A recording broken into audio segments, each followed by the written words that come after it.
What's up, guys? Welcome back to the True Gamer. My name is Brendan, and today we're going to be doing another episode of the Gaming Fix. So, stick around for the latest news. It's time to get started.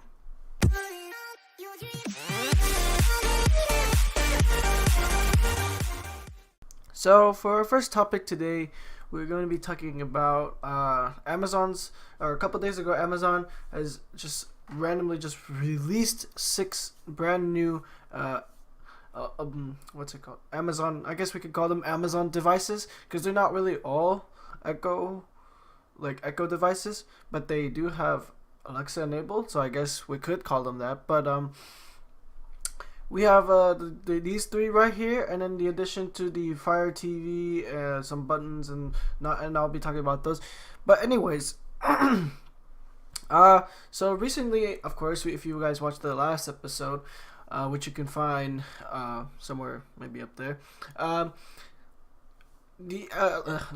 Apple has released their $1,000 iPhone, and I believe that Amazon just kind of like announced these things because well, they're a lot cheaper than I thought they were gonna be. At least, I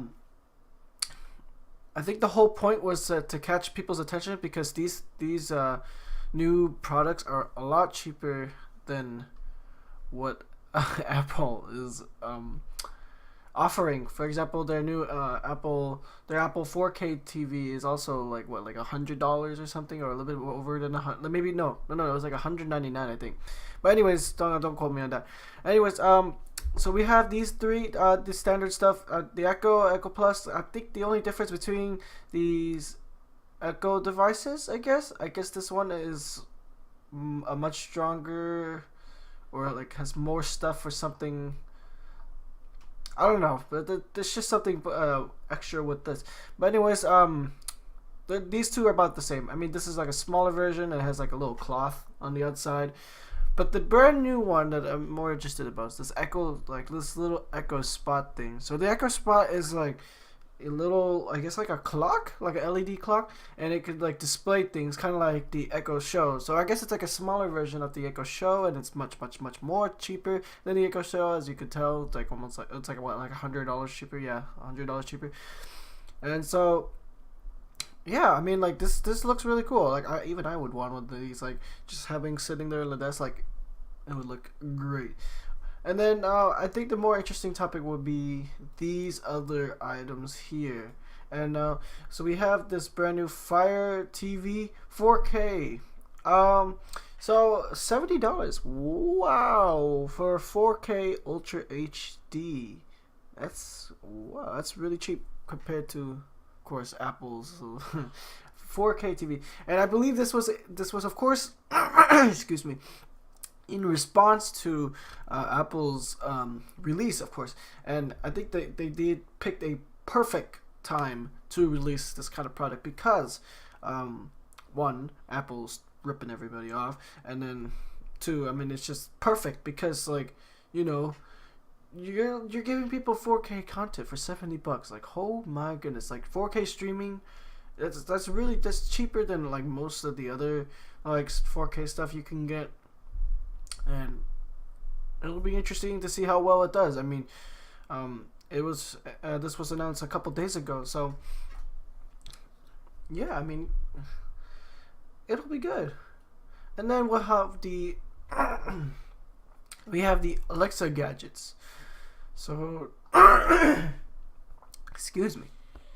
So the Alexa gadgets are like these buttons, I guess, and like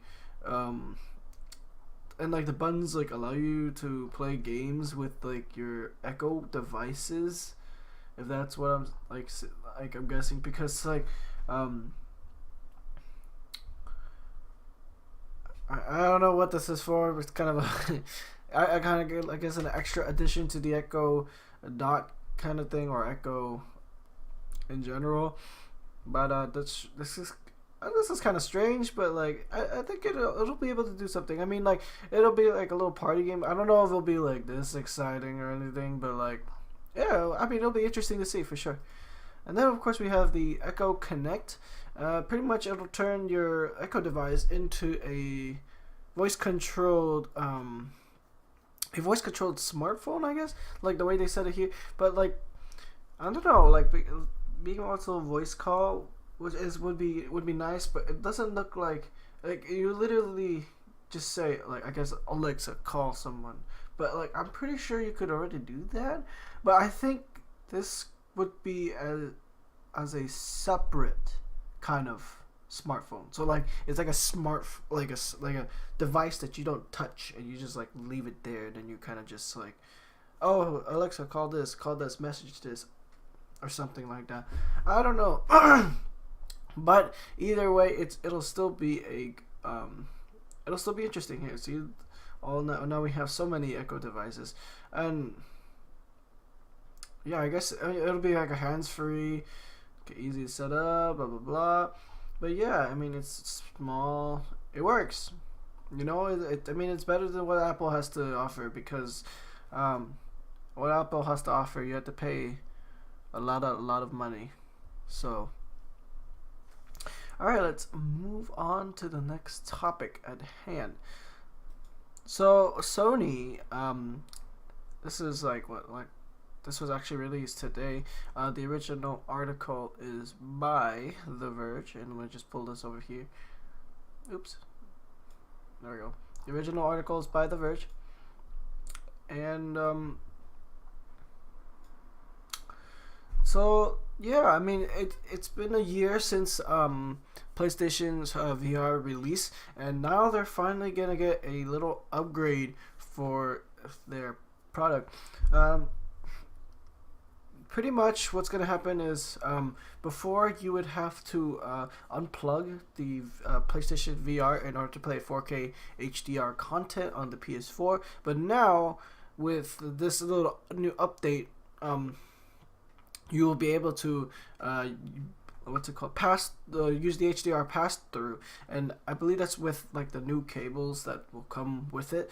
And this new model will cost $400, which is quite expensive for me. Like, I mean, like, not like compared to like HTC or anything. I know HTC is expensive, but like for consoles, gaming in general, I mean, like, if this $400 for just the headset, or like, it's just, I don't know. I feel like if I feel like it's like worth it. I'm not really sure what the regular price is right now, but like the $400 for just a headset and no like PlayStation, I feel like,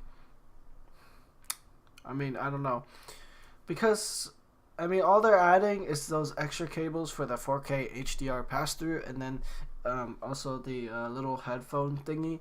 And those headphones, they don't look like quality headphones or anything. But you know, I don't know. This is just a rumored, or not rumored. It's confirmed, but like, it's just, it's not been fully revealed yet, I guess. And so, hopefully, this will work well for Sony. I mean, I have always been a I've always loved Sony for the longest of time. I own a PS3, and I've had like 20 or so games, and I love PlayStation and stuff. But yeah, I mean, hopefully Sony will keep its like the bundle prices unchanged, and you know, if they don't change it, I'm pretty sure it'll be a lot more successful now than it is, or later than it is now, because I feel like with HTC and Oculus Rift bringing up their game by like lowering prices, bringing out more content, and then that like last week, I didn't do a video on it, but there was a what's it called, a 8K VR headset by, not by any of those companies, but by PMax. It is a Kickstarter, or it was on Kickstarter, and it raised like $1 million in like a month. So like, oh my goodness. So it's an 8K headset. It's got two 4K like screens for you to look at. And that's not really about this, but it's, you know, it's virtual reality stuff. So I guess we'll be moving on. I'm going through this pretty thing fast, actually. So Roku has announced, actually not announced, but like they have completely redesigned their marketing models for their sorry, Roku streaming devices. So these are their current streaming devices. We have the original Roku to the Roku Ultra, and the Roku Ultra is a 4K streaming device. It's the same as the Fire TV, the 4K Fire TV, and the 4K Apple TV. And so pretty much what Roku is doing is they're basically trying to get more attention to themselves, because I feel like Roku is not really at the top or anything, but like they're like third or fourth maybe in like terms of like streaming devices. But Roku has pretty much what they did was they upgraded their hardware on pretty much every single one of their products, and then cut the price by $30. So that's pretty crazy. So pretty much what Roku did was they fixed the wire, like some kind of like the power cord or something, like the Wi-Fi adapter, and like the Wi-Fi, and they fixed it so that it will have a 4 times more like wireless range connection and all that kind of stuff. And that's really crazy. I mean, like I feel like if people are mostly using these streaming devices, they'd be pretty near it already, and they wouldn't have to do anything. But I mean, all they have to do is just click on their phones and stuff, but I guess it's a nice addition, since they're cutting the price. So the Roku Plus, or not the Roku Plus, the Roku Ultra, I believe will be around the same price as Amazon's Fire TV 4K, so it'll be around $70 as well, and that'll be, I guess, a direct competitor to once again Apple's crazy scandals with people, or them, Apple wanting people to spend money like it's like paper or something.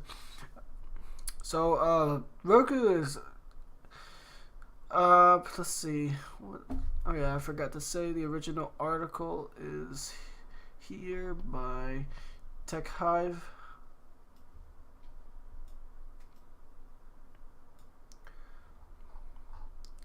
So the Roku Ultra, it still has the same features and all, the 4K HDR support and all the good stuff it has. I mean, it's a streaming device. People use it every day, or a lot of people use it. So hopefully this will, bring Roku up to the, to get like past the 4K Apple TV. But we'll see, because Apple actually hasn't released like too many specs on the Apple 4K TV, I believe, or not, at least none that I've seen. And 100, I believe. Let me, I'm gonna just check right now. Let's just see how much it is.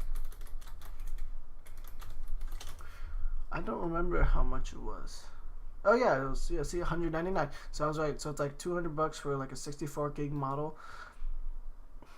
No, that's pretty crazy. So, oops, I reviewed the topic. But anyways, we will get to that topic later. Like, oh my goodness, that's a crazy topic. But anyways, so now we're gonna be talking about the GTX, or Nvidia's GTX 1070 Ti. That's right. So there'll be, I think this was like released like a couple days ago, but it's still pretty recent. Anyways, so Nvidia's GTX 1070 Ti is expected to be released in late October, and of course this was a response to AMD's Vega 10 series based on the SKU architecture. And now, rumored is that the GTX 1070 will be really close to the 1080 in terms of power, and it'll have 9 gigabytes per second of memory speed. And now to give you a base, the regular GTX 1070, the one I have, has a 8 gigabyte per second memory speed, so you get an extra gigabyte. now it'll also be the same 8 GB VRAM and all the other good stuff like GDDR5. It'll have a little bit more CUDA cores count. It'll have 2432 compared to the original, which is 1920. And of course, it'll be in the Pascal architecture with the 16 nanometer process node. I mean, there's not really much to say about this. I mean, people are excited about this because, I mean, it's a direct response to AMD's Vega 10. It's supposed to do better than Vega 10, and I feel like AMD kind of put themselves in a little, I guess, pothole because like they came out with their Vega 10s, and I believe not too many people were completely impressed with what AMD had to offer to the people, and you know, it's just, you know, everyone is just kind of like dropping and falling off the AMD train, I guess. But like AMD, I feel like still has a really good chance with like the budget gamers and stuff, and it'll be at heart to all those budget gamers out there. My heart isn't with the Nvidia company, unfortunately, for AMD. But you know, if AMD wants to change my mind, hit me up with a sponsorship, you know, and I'll do a video, you know. But anyways, so we're gonna have a base clock of 1,607 megahertz and a boost clock of 1,683 megahertz, and with PCI 3.0 and all that good stuff. And of course, it's gonna have the GDDR5 what's it called? GDDR5 VRAM type. So of course that some max, if you guys are following the current tech stuff, and like, you know what I mean, cryptocurrencies, other like Bitcoin and stuff, they always tend to favor GDDR5. So this will be very attractive looking to those cryptocurrency miners out there, and hopefully miners won't hurt the gaming community again, because man, rude, like memory and what's it called, and GPUs have been getting like so expensive lately. Like I bought my 16 gigabyte RAM kit for like $70. Now like a cheapest like RAM kit for 16 gigabyte RAM kit is like $120 or something like that, and that's a pretty significant change in price. I'm not sure if it has to do with exactly miners or not for RAM or for RAM memory or not, but like GPUs in general also went up in price. I think it's cooled down a little bit now for sure, but you know, if this graphics card turns out to do really well, it might, you know, screw up the graphics card market again, and I really hope that doesn't happen, because I am part of that gamer community, and I don't do mining or anything like that, because I don't know, I feel like I don't have that kind of money to spend. So, but anyways, I guess that's enough about this the GTX 1070 Ti, because it'll be released in October, so make sure you guys follow this channel as well to keep up to date. Alrighty, so on to our last topic for the video. So this, if you guys can guess, it's a brand new Nokia series phone. What on earth, like in this day and time, why would you be releasing this kind of stuff? Like, to be honest, like, I mean, I guess it's to give like a feeling of nostalgia or something, but like, what? Why, Nokia? This is the age of smartphones and like big screens and really dumb $1,000 phones and like crazy stuff. But anyways, so the Nokia is planning to release this thing called the 3310. I don't know what the heck this is, but you know, if it's a Nokia, it probably can survive a couple drops. But anyways, I guess this phone will have a 2.4 display, 16 megabyte storage, like, well, megabytes, wow. Not even like, not even a gigabyte. Like, how much is 1 megabyte? 16 megabytes to 1 gig.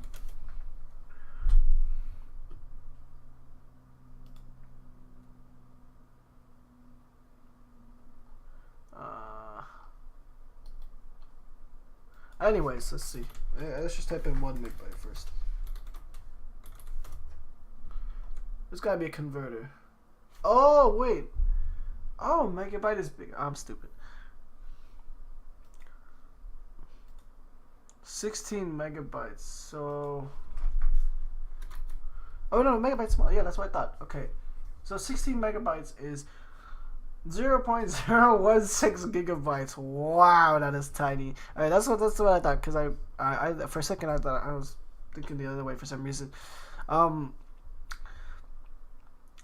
that's that's tiny. 16 megabyte storage. What? I mean, I guess for people who don't want to like buy those like extremely expensive smartphones and all that, but like you can get a decent like phone for like what, like $100 or something, or like $200, and I don't know why you would buy this phone in the first place. I mean, like, it's pretty cheap for sure. I mean, it's like it's like $81. So I mean, it includes 3G and will work with GSM networks like T-Mobile and AT&T. So I mean, $81, man. Nokia 3310. There's not much to say about this. So, I mean, why? I want to know what Nokia is thinking, trying to release products like this in this day and age. Like, we've got like Amazon and Sony releasing all these cool stuff, and then there's Nokia with this little old like phone thingy that's probably like as hard as a rock or something like that. But anyways, I think that's it. I mean, there's not much to say about this. So I guess I'm gonna be ending the video here. Alright, so make sure you guys go and hit the subscribe button down below, and make sure you guys also hit that bell notification button, because to stay updated to when I upload videos, because I try to upload videos one video a week. And stay tuned, because soon I will be doing a live tech talk show with my friend Elmer, and hopefully that will go really well, because me and him, we always like to talk about tech stuff whenever we're hanging out. So I thought that'd be a great idea to do. So once again, hit that subscribe button, and I will see you guys in the next video. Peace.